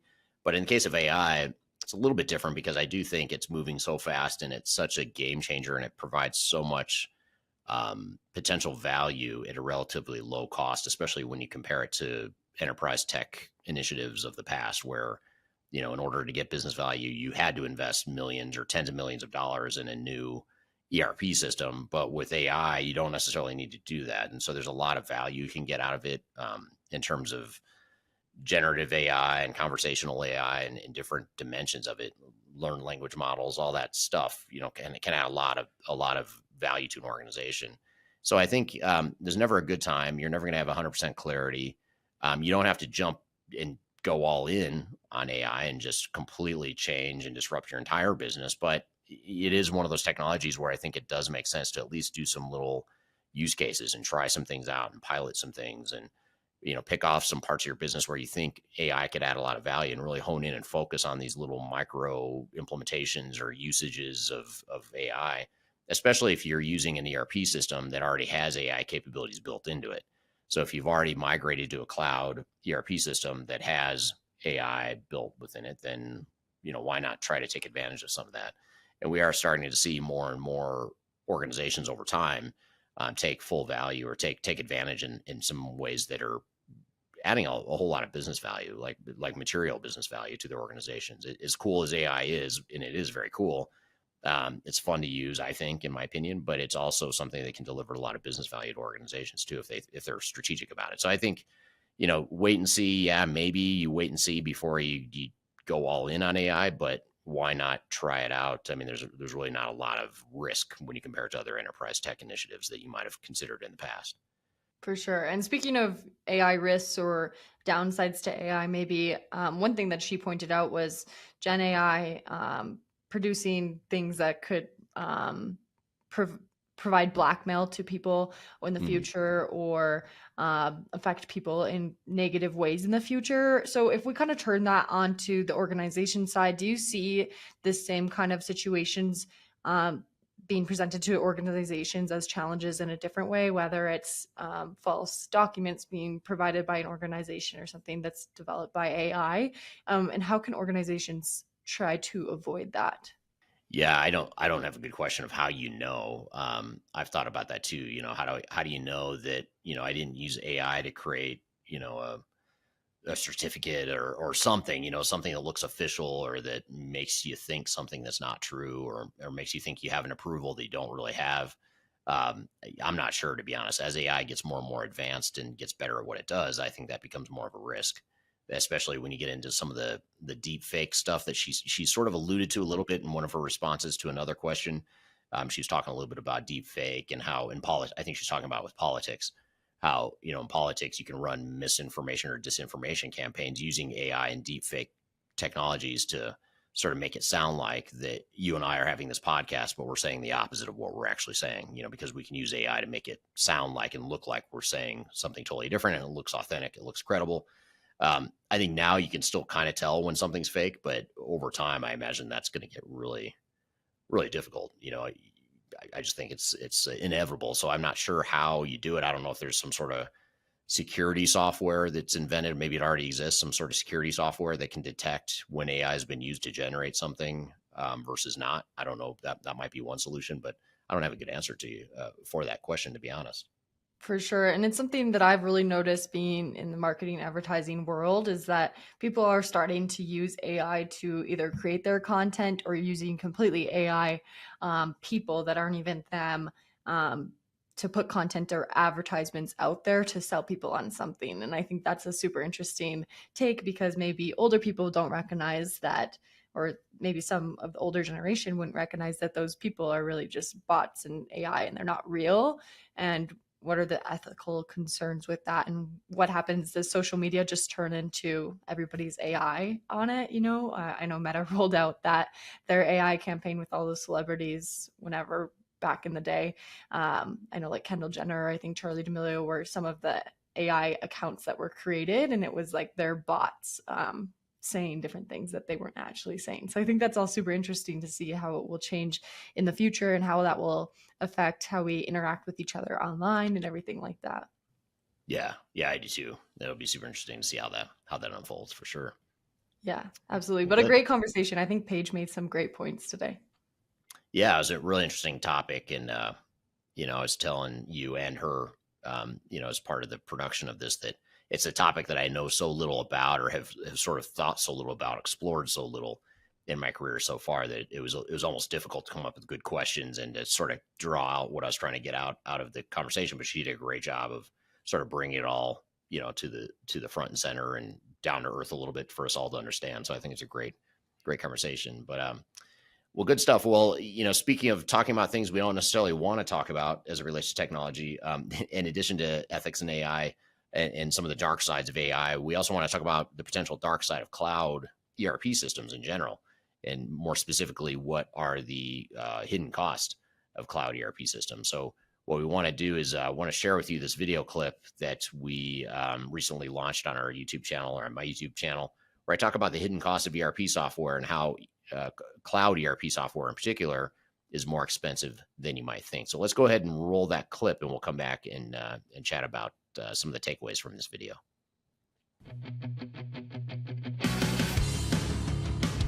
The first thing we need to recognize is that the cloud software model is a movement to perpetual costs.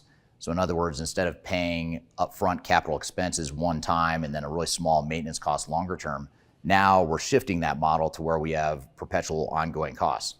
And the reason this is such a big deal is because it's a lot like leasing a car. When you lease a car, the payment doesn't go away. You don't own the car at the end of the lease. You have to keep paying if you want a car. And so the fact of the matter is it's the same with cloud systems. You're always going to have that annual subscription fee. And guess what? Here's the other bad news. That subscription fee is never going to go down. It's only going to go up. So most software vendors have annual increases in cost. As you increase your consumption, you're going to increase the cost even more. As you increase your data storage and just overall usage of the system, all those things are going to cause the annual cost to trend upward, not downward. So when analyzing the cost benefit and ROI of cloud solutions, you need to really make sure you factor in the fact that those costs will never go away and those costs are highly likely to increase over time. If you're a financial type or a CFO, you might be interested to know or understand that moving to a cloud system is really shifting your cost structure on your balance sheet.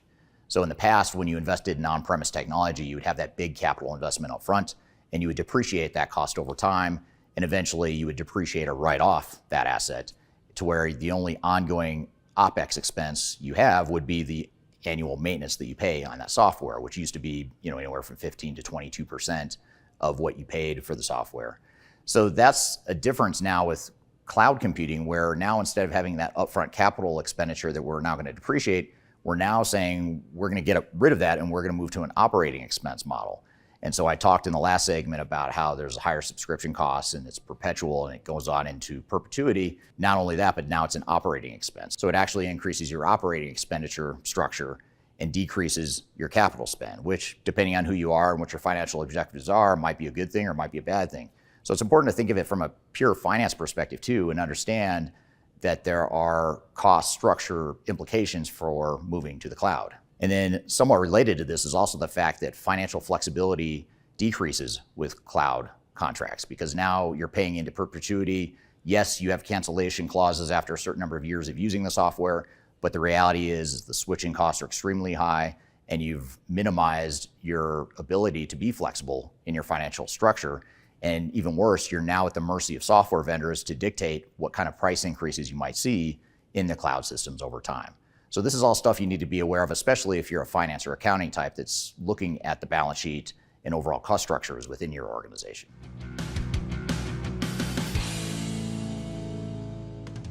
I've alluded to this in previous segments, but it's worth calling out again as a separate segment here, in that software vendors typically have arbitrary price increases in their software over time. So when you're in a cloud environment, you are beholden to pay more when the software tells you it's time to pay more. And guess what? If you don't want to pay more, you don't have to. That's the good news. The bad news is they can cut off your access to all of your data and all of your workflows within their technology. So the reality is you don't have control over price increase. You don't have control over your costs, and those prices are going to continue to escalate over time. Now, the good news with the old on-prem model that is fading away quickly is that you can invest in this technology, you could appreciate it and write it off. You'd have your ongoing annual maintenance costs that you pay, which was fairly nominal, but still significant for some organizations. But eventually, if you decided that you wanted to stop paying maintenance, you could. And you could still keep using the software because you owned it. It was your asset. You already depreciated it. You own it. You can do whatever you want with it. Instead, we are obligated to pay whatever it is the software vendor tells us we need to pay on an annual basis.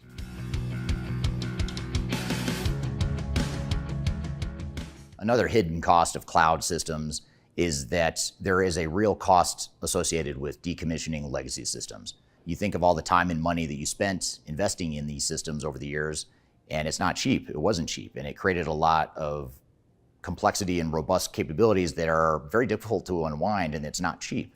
So moving away from those legacy systems into a cloud environment has a cost associated with that. And oftentimes you end up having to run those legacy systems in parallel for an extended period simply because you can't get the data out of the system, or simply because the new cloud systems don't do what the old legacy system did well. And so you end up with redundant costs in many cases. But regardless of whether or not or when or how you decommission legacy systems after you've migrated to new cloud technologies, there's still a cost associated with that, and that cost oftentimes gets overlooked when we look at the total cost of ownership of a cloud adoption.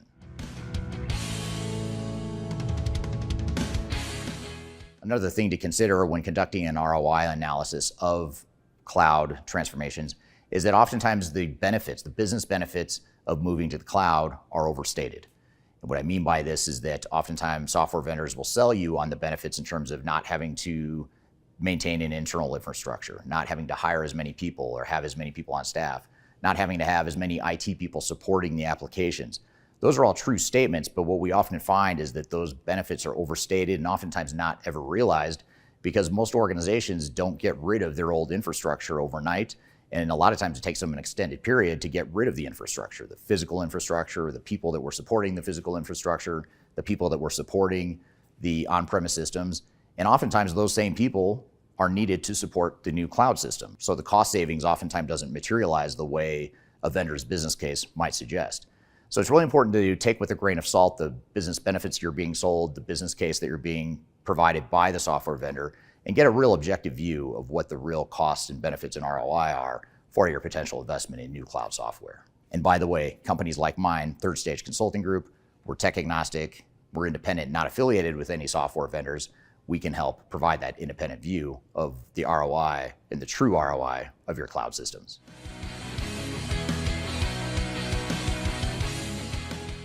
Most cost, benefit, and ROI analyses are conducted at the time of an implementation. It's a way to justify an investment in cloud technologies in the relative short term. But what most ROI analyses and cost benefit business cases don't do is capture the longer term costs and risks. So much so that you start to think about 10 to 20 years out. Once you've deployed this new cloud system, what happens when you outgrow the system, the software capabilities diverge away from what it is you need, or the software vendor increases their costs so much that it's too expensive for you to be operating the system? What happens then, and how difficult is it going to be, and how much is it going to cost you to make that switching cost? And that's a really big deal, in my opinion, that we have yet to see the fallout from. I think in 10 or 20 years from now, we'll start to see that as companies begin to outgrow these systems and find that they need to move on to another system and realize that it's fairly difficult to move from the cloud to a new system. And granted, moving from any system, whether it's on-premise or in the cloud, it's going to be difficult no matter what, but cloud systems are different in that you don't own the data, you don't own the software, you don't own the code, you haven't touched the code in most cases. And so making that change can be a little bit more difficult and prohibitive.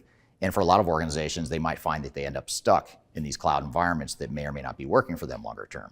So we really have to look at those long-term switching costs as well as a potential downside risk factor in cloud transformations.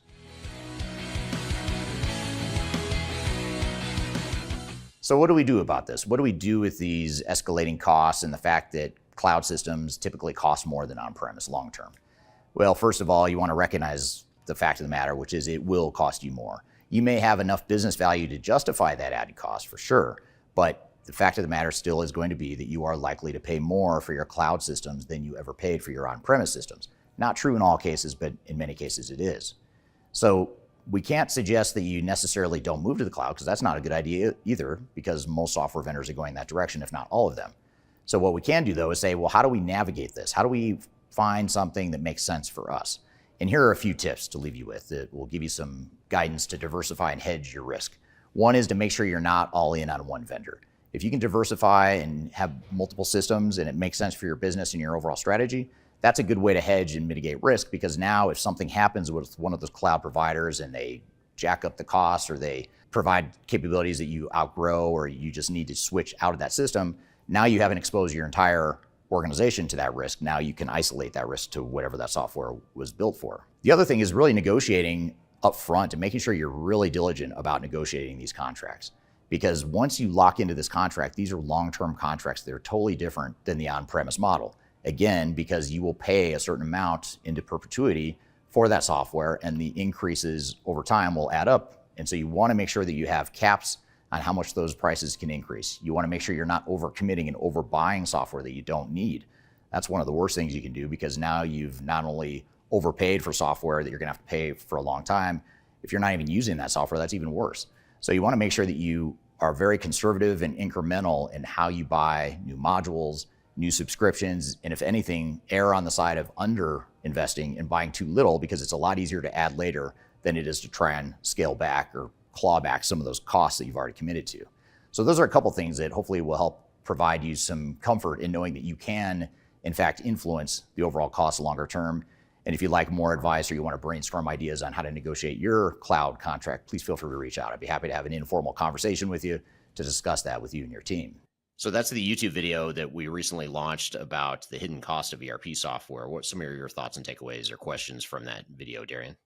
Yeah, I think, like I said in the beginning of this episode, I think that video caused a lot of different opinions to be shared, whether it was agreeing with you or disagreeing with you.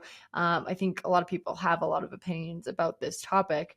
Some questions to follow up with you on this is, one, I want to keep going on cost comparison, the topic of cost comparison, whether it's cloud or on-premise solutions. What specific factors contribute to cloud ERP systems often costing more than on-premise solutions in the long run? Well, the main one is that your annual subscription costs are recurring and perpetual. They go into perpetuity. They don't go away. So that's the main one. But the other cost that escalates the cost of cloud ERP over when compared to on-prem is that now in a lot of ways you're locked in and the vendor has more leverage, which with leverage comes pricing power. So they can increase the costs over time, either based on usage or based on inflation or based on arbitrary increases they might want to put in place, the vendor might want to put in place. So those are some of the two biggest things that drive up the cost. Now, again, I'm not suggesting that you don't save money in some areas. Like now you don't have to maintain systems internally. You don't have to maintain the infrastructure. Perhaps you don't need as many people to support the infrastructure. So there is some cost savings there. But generally speaking, when you look at the long-term costs, especially when you out 5, 7, 10 years over time, generally speaking, cloud ERP systems are going to cost you more, even when you factor in the cost savings. Now, you might get more business value. It might be that you get more better business processes, you're able to increase revenue, whatever. You might scale your company faster. So there's definite potential value, but to think that you're just going to quote unquote save money by going to the cloud, I think that's a misguided perspective. For sure. And speaking of companies that maybe are just going to the cloud because they think they can save money, what do you suggest for them, or how can companies maintain financial flexibility when transitioning to cloud solutions? Yeah, I mean, in some ways, at least in theory, cloud systems are the epitome of financial flexibility. At least they should be, in that, because if it's consumption based and you're paying just for what you use and what you need, then in theory, that's like a flexible cost that can go up or down and scale up and down with your revenue, fluctuations. The reality, though, is that most companies never see the cost come down. In other words, they commit to a certain base level of consumption. And usually, oftentimes, I should say, companies overcommit and they buy more than they need. And they're already starting off with an escalated annual subscription cost. But then over time, as they increase usage, whether it's through data volumes or additional subscriptions or users they need to add to the system, or additional modules, whatever it may be, or just arbitrary price increases from the vendor, what ends up happening is the costs just go up. They don't come down. You don't see a corresponding upside of potential less cost because you used it less, or because, if you have a layoff, for example, you lay off 1,000 people and now you have 1,000 less users of the system. That's not necessarily going to bring your cost down because you've already locked in your agreement with your software vendor. So it's almost like you're getting the worst of both worlds. In theory, you should have financial flexibility with cloud models where it's OpEx instead of fixed capital costs. But the reality is it's sort of like the worst of both worlds. You're getting financial quote unquote flexibility on the upside in terms of paying more, but you're not getting the upside gain for you as a buyer of lower cost if, the economy tanks, or if you have to lay people off, or if you don't use the software as much as you planned. You're not getting that financial flexibility on the downside, if that makes sense. So I think that's the dark side of cloud. Again, in theory, it should provide more financial flexibility, but in reality, it doesn't. Yeah, absolutely. That makes sense. And I know another thing, kind of not to switch gears here, but to switch gears, you talked about total cost of ownership a little bit, but I want to expand on that. What elements should organizations consider when calculating that total cost of ownership for a cloud system? Yeah, you have to look at the obviously the annual subscription cost. You have to look at potential annual subscription cost increases based on inflation or whatever price increases the vendor puts in place. And then on the benefit side, you do want to look at, are we eliminating or decommissioning legacy systems that we no longer have to pay for? Are there support and maintenance costs that we're paying on those old systems that we no longer have to pay for? So there's things that will offset those increased costs of cloud systems. But generally speaking, we don't see a lot of organizations that are totally offsetting that increased cost of cloud ERP. Yeah, that makes sense. One last question here to wrap up today.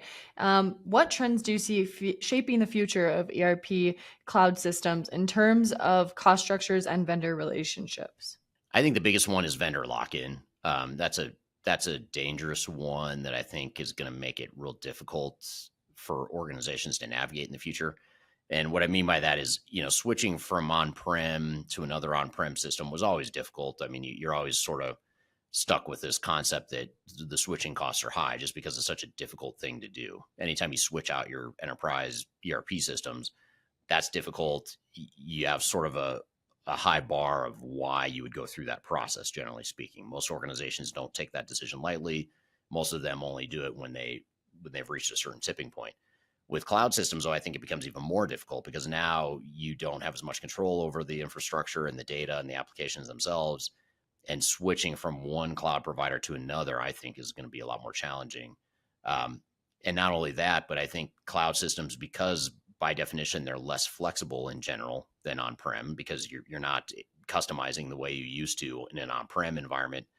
Now with SaaS and cloud-based systems, you don't have as much flexibility, which I think will just accelerate and create more tension with organizations that are now faced with this problem where the system is built a certain way, but your business evolved a different way. So it created more of a strain because you couldn't keep those two things aligned over time.